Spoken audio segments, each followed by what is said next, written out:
phobias and isms. How about the lack of education, the lack of the real knowledge that people need to understand that it's not about,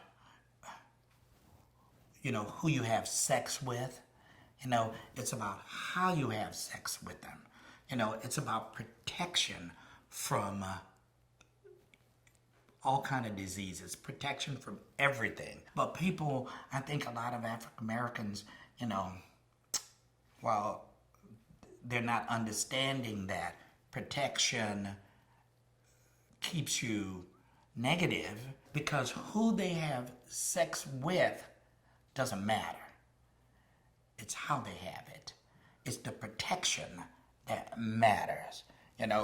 Some people contract HIV, however, through needles, through risky sex, and believe that because they are, people think they're gay.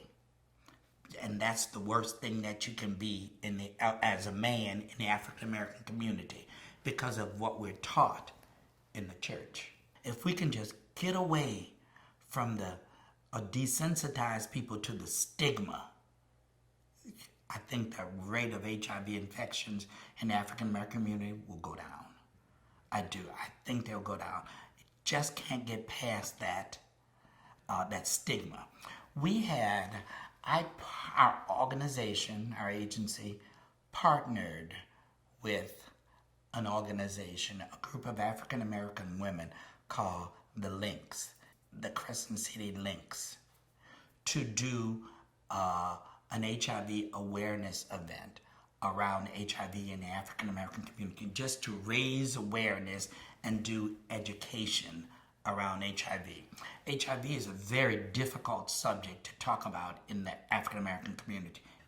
I'm not gay, it's a gay disease, I'm not gay, I don't need to go.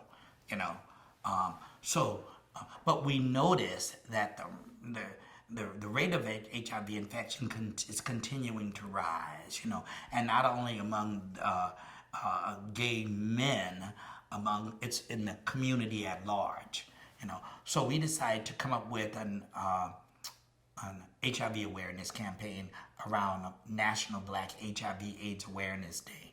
And the first year we did it, we decided to get some information and just go and stand on corners that are frequently passed by our African Americans frequently pass, stuff like that, and just give out the information.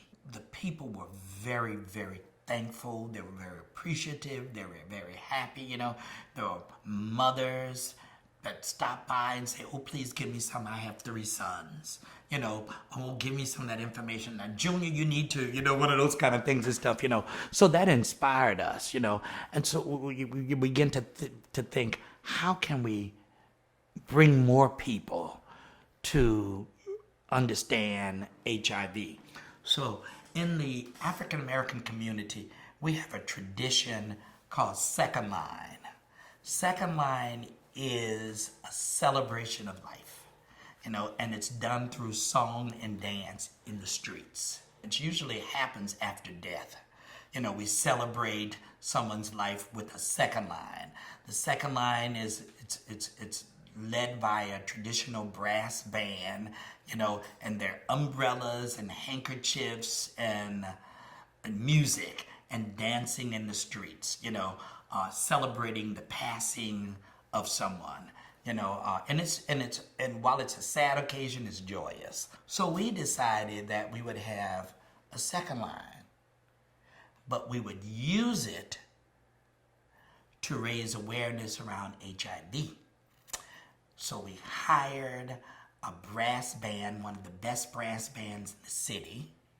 And then we got two of the second line organizations to participate with us. The first time doing the second line, we got about 400 people to participate, and they were all African American folk, And we did this parade. We had a targeted area. that we did it because we knew that there was a high concentration of HIV in that area, So we did a second line in that area, and we targeted that area, and we just hand out pamphlets and information on, if you know somebody or if you need to be tested, call this number. Very gently. And it was a huge success. It brought community folk together. They owned it.